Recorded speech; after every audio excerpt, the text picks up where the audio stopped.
Tout en plongeant dans la sombre histoire du Troisième Reich, Through the Darkest of Times s'affranchit du mode first-person shooter et propose le commandement d'un groupe de résistants. Als Adolf Hitler 1933 zum Kanzler ernannt wurde, jubelten die Massen. Aber wir nicht.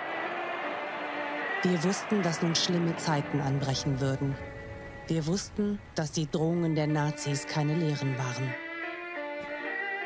Dass sie meinten, was sie sagten.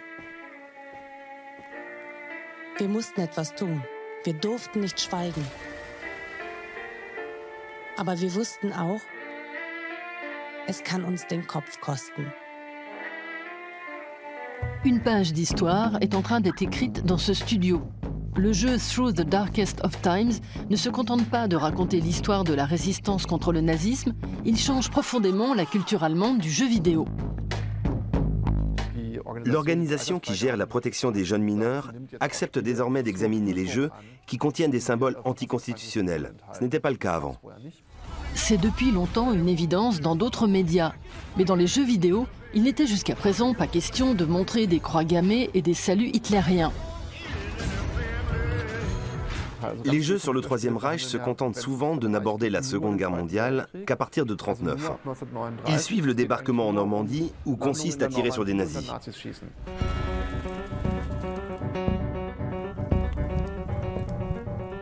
Dans Through the Darkest of Times, le joueur ne tire pas, mais dirige un groupe de résistants civils. Ses armes, la confiance et la cohésion.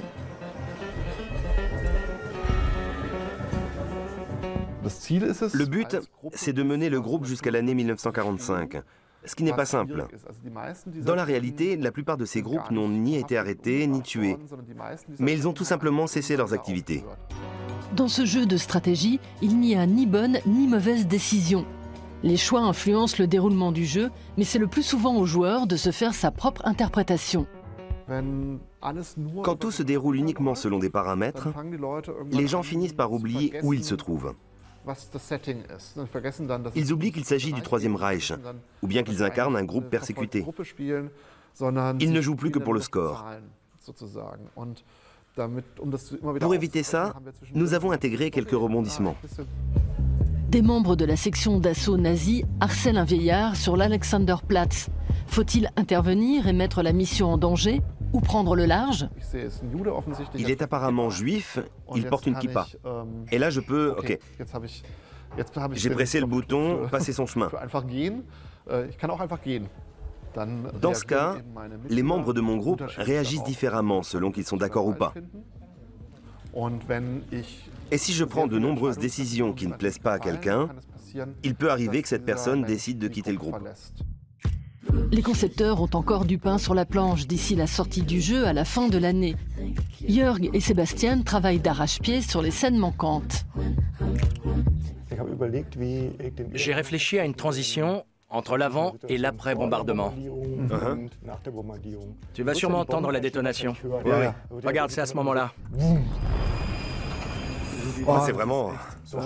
Il y aura des images statiques et ensuite on a les visuels de destruction. Oh, ça file la chair de poule.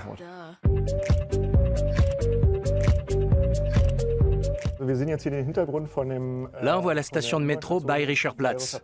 Dans une scène, elle est frappée de plein fouet et détruite.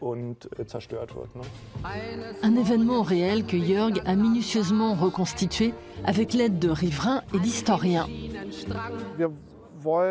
On ne veut pas raconter n'importe quoi. Notre but n'est pas de rendre compte de tous les détails. Pour autant, on tient à rester fidèle à l'histoire. Il faut qu'on se sente concerné au point de se demander « Qu'est-ce que j'aurais fait dans la même situation ?»